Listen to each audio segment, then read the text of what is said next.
Imagine an army stranded on a hill, surrounded by enemies on all sides, dwindling in food, battered in morale, and outnumbered 2-1. Most commanders in history would brace for surrender or pray for a miracle. But Julius Caesar was not most commanders. Where others saw doom, he saw an opportunity to create one of the most extraordinary victories in the ancient world. The Battle of Alesia, fought in 52 BC, remains a testament to audacity, engineering genius, and sheer iron-willed determination. By the middle of the 1st century BC, Rome had become addicted to expansion. Its leaders craved new territories, new resources, new peoples to conquer and control. Gaul, the vast region occupying modern-day France, Belgium, and parts of Switzerland, was a tempting prize rich in land, timber, minerals, and warriors. To the Roman elite, it was a place overflowing with opportunity, but also danger. Tribes fiercely protected their independence and fought with a ferocity Rome both respected and feared. Into this chaotic world stepped Julius Caesar, a man of colossal ambition and political hunger. In 58 BC, as governor of several Roman provinces, Caesar launched the Gallic Wars. Officially, he claimed he was protecting Rome's allies. In truth, he sought glory, wealth, and power. 3 ingredients he desperately needed. Caesar was deep in debt, owing unimaginable sums to political patrons. Victory in Gaul would deliver plunder, slaves, and prestige, each of which could be turned into political influence back in Rome. For 6 relentless years, Caesar's legions carved a bloody path across Gaul. They were not merely soldiers, they were a machine, disciplined, heavily armored, ruthlessly efficient, and unwaveringly loyal to Caesar himself. They conquered tribe after tribe, scattering resistance and reshaping the political landscape. But Rome's brutality came at a cost. Entire villages were burned, entire tribes were enslaved, tens of thousands were killed. And beneath the surface of every Roman victory, resentment simmered like a hidden fire. Caesar's divide-and-conquer strategy kept tribes weak and disunited, playing old rivalries against each other. For a time, it worked brilliantly. The Gauls, despite their courage, never fully united. But Rome had underestimated the human spirit's capacity to endure suffering, until suffering becomes too much. By 52 BC, the resentment reached a breaking point. The Gallic tribes, pushed beyond their limits, were ready to fight back. The spark that ignited the rebellion came from an unexpected figure, a young nobleman from the Arverni tribe named Vercingetorix. Unlike many Gallic leaders, Vercingetorix understood Rome intimately. He had likely served as an auxiliary in the Roman army, learning their methods, studying their discipline, and recognizing their strengths. More importantly, he recognized their weaknesses. He knew Rome excelled in open-field combat. He knew the legion's armor and formations were nearly unbeatable in a traditional battle. So he refused to give Caesar the kind of fight Caesar wanted. Instead, he changed the rules. Vercingetorix became the first leader to truly unite Gaul. He brought together tribes that had hated each other for generations, persuading them to set aside centuries of grudges in the face of a greater threat. His strategy was as harsh as it was brilliant. He ordered a scorched earth policy across Gaul. The tribes burned their own fields, destroyed their own crops, and evacuated their own towns. Anything to deny the Romans food, forage, or shelter. Caesar's supply lines stretched thin. His men grew hungry. For the first time in years of conquest, Caesar suffered a genuine setback at the hands of Vercingetorix. The tide of war was shifting. Alesia was the turning point. It was not merely a fortified settlement. It was a natural fortress sculpted by cliffs, rivers, and steep slopes. The town sat perched on a high plateau, its walls rising from the rock like the edge of a blade cutting into the sky. To the Gauls, Alesia was a sanctuary, a place where no enemy could hope to climb, let alone conquer. To Vercingetorix, it was the perfect stronghold from which to wait for reinforcements. He retreated into it with roughly 80,000 warriors, along with thousands of civilians who had fled the devastation of scorched earth. He believed Caesar would be forced into either a hopeless frontal assault or a long siege he could not possibly sustain. Alesia had food for perhaps 30 days. That, Vercingetorix believed, was enough. His cavalry had already slipped through Caesar's lines before the Romans fully arrived, riding hard across Gaul to summon a massive relief army. The plan was simple: survive until the tribes gathered their strength and returned in overwhelming force. But when Caesar arrived at Alesia and looked up at the heights, he did not see a fortress. He saw a cage. He had about 50,000 legionnaires, experienced men who had marched with him for years. Caesar knew attacking uphill against 80,000 defenders was suicide. He knew his men would be slaughtered before they reached the walls. But he also knew something else, something Vercingetorix had not anticipated. Alesia could not sustain its massive population indefinitely. The Gauls might have warriors, walls, and high ground, but they could not conjure food from stone. As long as Caesar could trap them inside, time would fight on his side. So Caesar did something unprecedented. He ordered a siege, not a simple encirclement, but one of the largest engineering projects in ancient military history. The legions began to dig. They dug with the relentless rhythm of men who understood that their lives depended on the strength of the walls they built. Caesar constructed a colossal ring around Alesia. This inward-facing wall, the circumvallation, stretched for 11 miles. It was more than earth and timber. It was a masterpiece of military design. He built 12-foot-high ramparts reinforced with timber and crowned with towers placed at precise intervals of 80 feet. In front of the walls lay 2 massive trenches. One was deep enough to swallow a man whole. The other was filled with water diverted from nearby rivers, becoming a moat that choked any attempt to charge the Roman lines. Beyond these trenches lay fields of hidden traps, sharpened stakes buried in pits covered with brush, and entanglements of interwoven branches designed to break the momentum of attackers.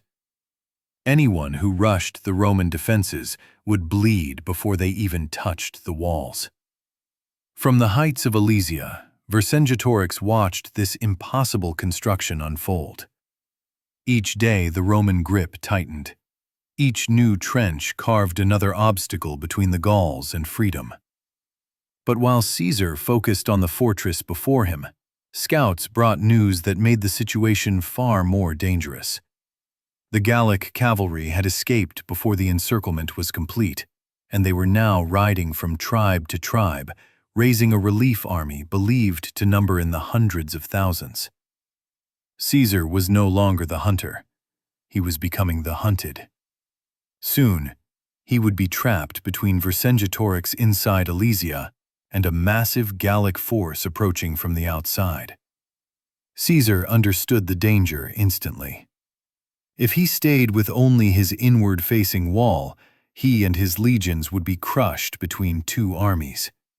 There was no escape, no retreat, no mercy. So once again, Caesar did something no ordinary commander would dare. He ordered the construction of a second wall, this time facing outward. This new line of fortification, the contravallation, stretched 13 miles in the opposite direction. Now the Roman army lived between 2 colossal rings of earth and timber. Inside the inner ring, 80,000 Gauls waited, starving and desperate. Outside the outer ring, a massive relief army marched closer every day. And in the narrow strip of land between these two worlds, Caesar and his legions prepared for a storm unlike anything they had faced before. Inside Alesia, time was devouring hope. Food dwindled rapidly. Tens of thousands of civilians and warriors needed to eat, and there was nowhere left to turn. Desperation grew until it twisted into cruelty. The Gallic councils made a decision that still echoes through history as one of its darkest moments. To preserve their warriors' strength, they expelled the useless mouths, the women, the children, the elderly, and the sick. Gates opened, and a river of helpless civilians poured down the slopes of Alesia, begging for passage through the Roman lines. They believed Caesar would take them as slaves, or at least allow them through. But Caesar had calculated every grain of food his men possessed. He refused to feed them. He refused to let them pass. And when the starving civilians tried to return to Alesia, Vercingetorix barred the gates. Between two armies, thousands of innocents were left with nothing but the slow agony of starvation. They died in full view of both sides, a haunting reminder that ancient warfare had no space for mercy. And still, the walls stood. And still, both armies waited. But soon, waiting would end. The relief force was coming. When the relief army finally appeared on the horizon, it was as if the land itself began to tremble beneath the weight of their numbers. Ancient sources, prone to exaggeration but nevertheless awestruck, claimed 200,000, perhaps even 250,000 Gallic warriors had gathered. Even if the true number was smaller, it was unquestionably vast, far larger than anything Caesar had ever faced in Gaul. Drums, horns, and war cries echoed across the valleys as tribe after tribe took their place before the Roman outer wall. It was a sight meant to break the spirit of any besieging army. But Caesar's legions did not break. They tightened their grips on shields and spear shafts, knowing the decisive moment of the war had arrived. Vercingetorix understood the significance as well.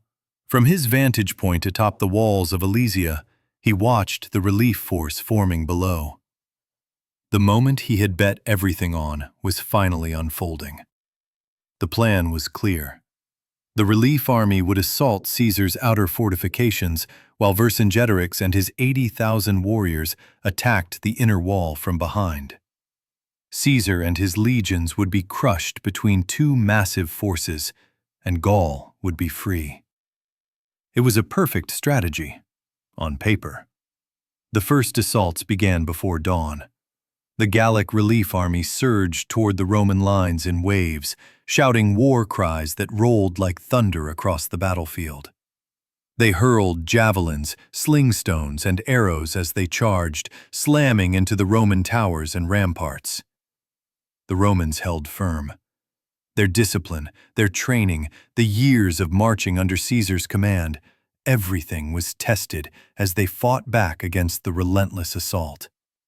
Whenever a section of the wall seemed ready to collapse, Caesar galloped to the scene with reinforcements, directing his men with sharp commands and tireless resolve.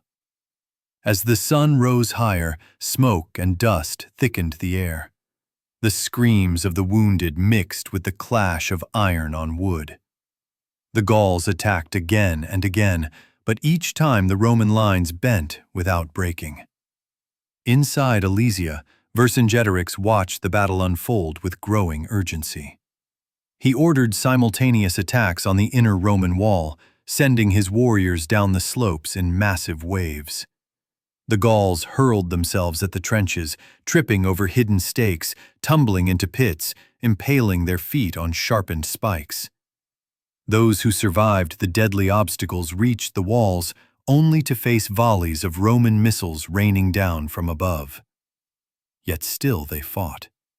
The shouts of the men inside Alesia rose to a deafening chorus as they pressed forward, desperate to break the noose tightening around them. For 2 days and nights, the fighting continued. The Gauls attacked under the burning sun and returned again in the dead of night, hoping the darkness would conceal their movements. Fires lit the walls, the sky glowed red. The Romans were exhausted. Their ranks dwindled as wounded men were carried to the rear. Caesar's legions were stretched thin across dozens of miles of fortifications. They could not afford a single moment of weakness. They could not afford a single breach. And then the decisive moment came. The relief army identified a weak point in the outer fortifications, a stretch built on uneven terrain that offered less protection than the rest. They launched a massive assault at this vulnerable section, hammering the Roman defenses with unprecedented fury. Simultaneously, inside Alesia, Vercingetorix unleashed a full-scale breakout attempt. Tens of thousands of Gauls charged down the slopes, slamming into the inner wall with every ounce of strength they had left.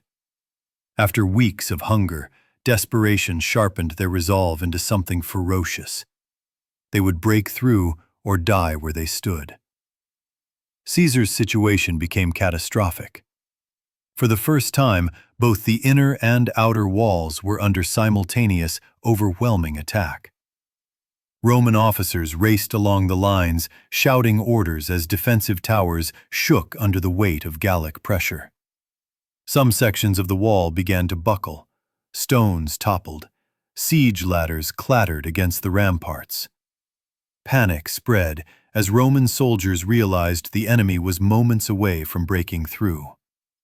Standing amid the chaos, Caesar made his final gamble. He committed his last reserve, his Germanic cavalry. These fierce horsemen, recruited from beyond Rome's borders, had proven themselves unstoppable in past battles. Caesar ordered them to ride out and smash into the flank of the Gallic relief force. As they thundered across the field, Caesar himself took command. He donned his scarlet cloak, the unmistakable symbol of his presence, and rode forward to lead the decisive charge. The sight of their commander at the front infused the Roman ranks with renewed determination.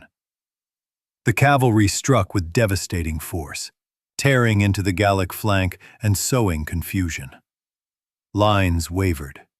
Warriors faltered. What began as confusion soon spiraled into panic. The relief army broke. Tens of thousands fled in a chaotic stampede, leaving bodies, weapons, and shattered hopes scattered across the ground. Those still fighting inside Alesia saw the disaster unfolding outside. The roar of battle faded into a hollow, chilling silence. Vercingetorix understood instantly. The last hope of Gaul had vanished before his eyes. When dawn broke over the hills surrounding Alesia, the battlefield lay eerily quiet.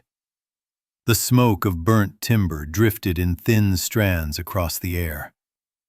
The moans of the wounded faded slowly, replaced by the soft rustling of wind through broken shields and discarded spears. The great Gallic relief army, the final hope of resistance, had vanished into retreat, scattered across the countryside in fear and disbelief. Inside Alesia, the reality of defeat settled upon the warriors like a suffocating fog.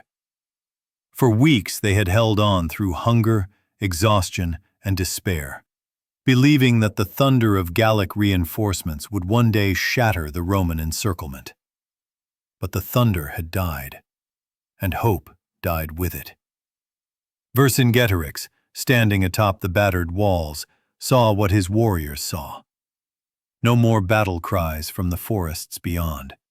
No banners rising from the fields. No dust clouds marking the march of allies. Only stillness. Only the ring of Roman fortifications glinting under the morning sun. Intact, unbroken, unmoved. The siege was over. The outcome was undeniable. His people were starving.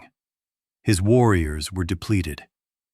The fortress had become a tomb, and Caesar waited below, as patient and immovable as stone. Among the Gauls, despair gave way to grim acceptance. They knew the Romans would not negotiate. Caesar had built 2 monumental walls, had fought day and night, had risked his entire army on the razor's edge. He would show no weakness now. The Gauls gathered in council, voices cracked with fatigue. Some urged one final suicidal charge. Others begged Vercingetorix to flee and save himself. But he refused both.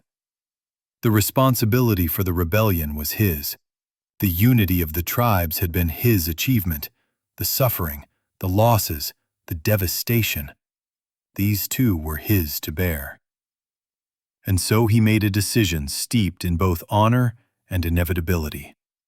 The next day, in a scene destined to become legend, Vercingetorix prepared to face Caesar. Accounts differ on the details.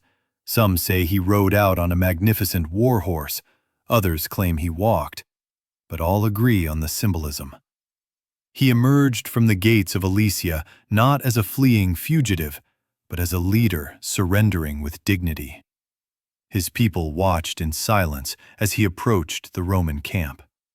Caesar's soldiers stood rigid at attention, their armor still stained with the dust and blood of the siege. At the center of the camp, before the man who had reshaped Gaul and defied Rome itself, Vercingetorix stopped. He circled Caesar once, a final gesture of defiance, courage, and acceptance. Then he dismounted, removed his armor, and laid his weapons at Caesar's feet. For a moment, time seemed to stop. In that single silent gesture, an entire era ended. The rebellion was finished. Gaul had fallen. Caesar had won the impossible.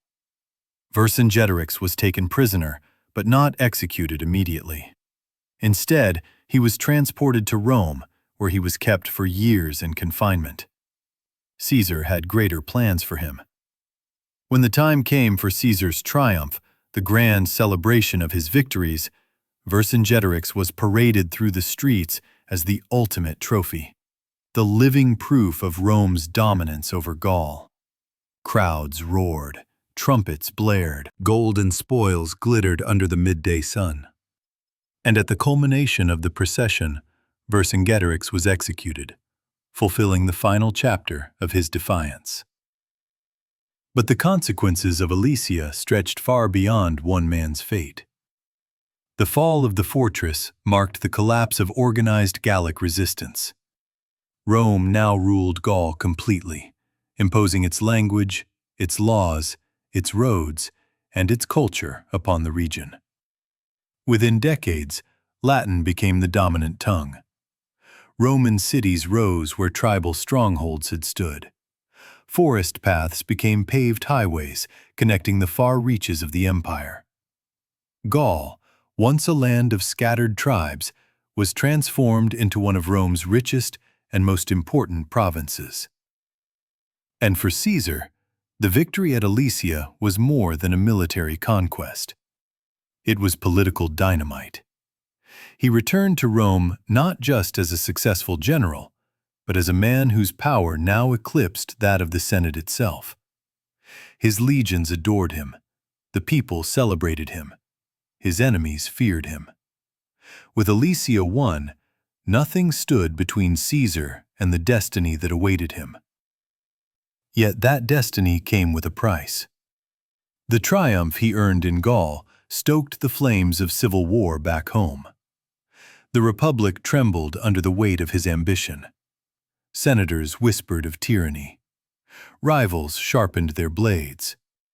Within a few short years, Rome itself would plunge into chaos. The old Republican order, which had stood for centuries, would collapse, and the world would be forever changed. Alesia had not only reshaped Gaul, It had reshaped the entire Roman world. It had elevated Caesar above the laws of the Republic, above the Senate, above all rivals.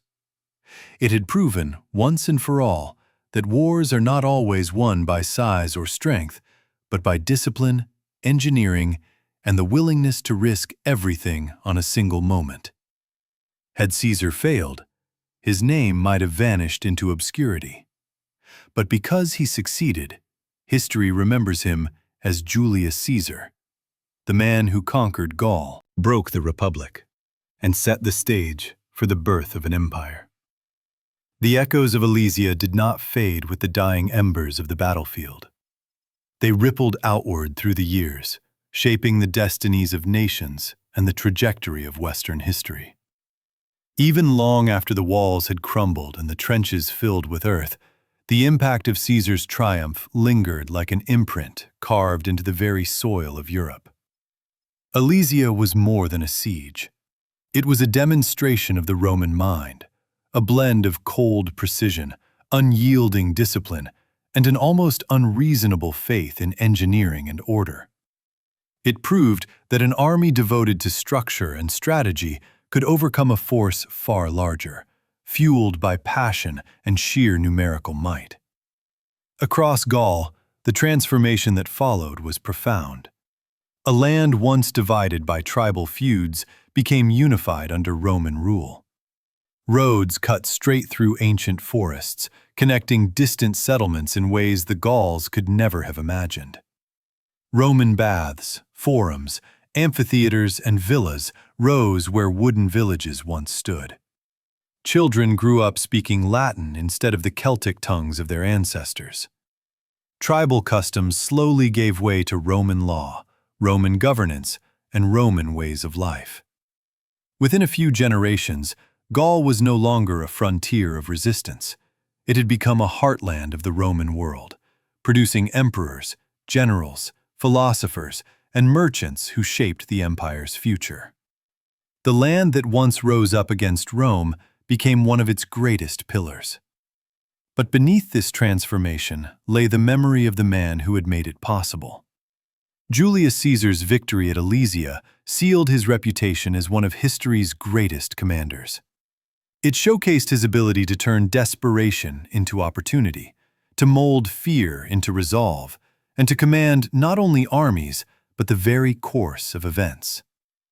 Yet the cost of such greatness strained the fragile balance of the Roman Republic. Caesar returned from Gaul with an army fiercely loyal to him, and a popularity that overshadowed his political rivals.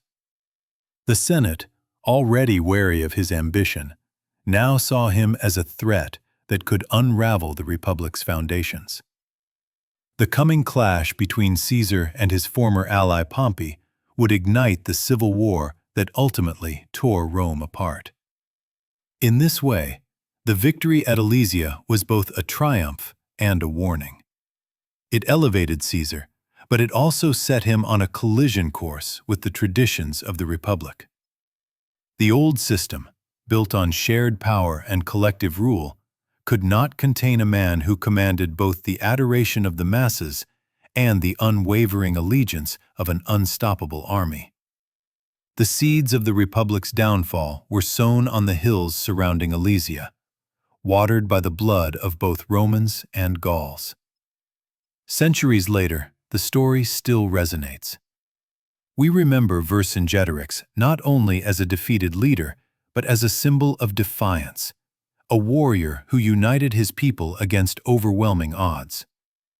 We remember Caesar not merely as a conqueror, but as a figure whose ambition reshaped the world in ways both magnificent and tragic.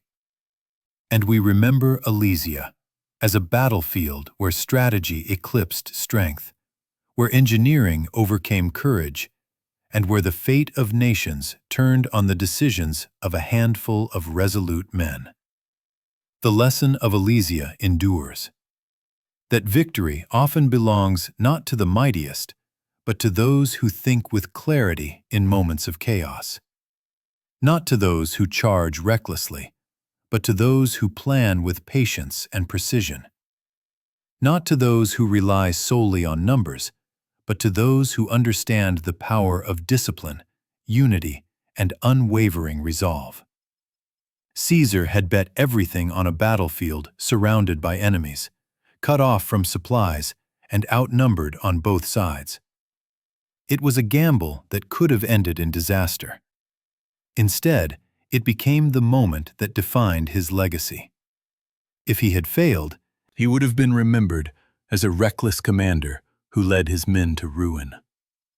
But because he succeeded, we remember him as Julius Caesar, the man who conquered the unconquerable, tamed the wild lands of Gaul, and set into motion the events that built the Roman Empire.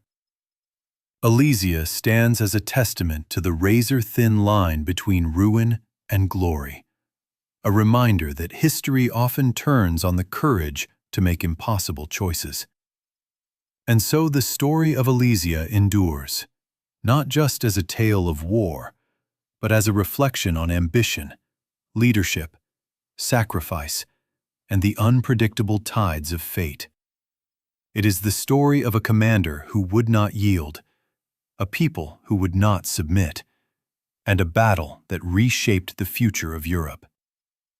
Long after the walls have vanished and the trenches faded into the earth, the legacy of Alesia remains, etched forever in the memory of history.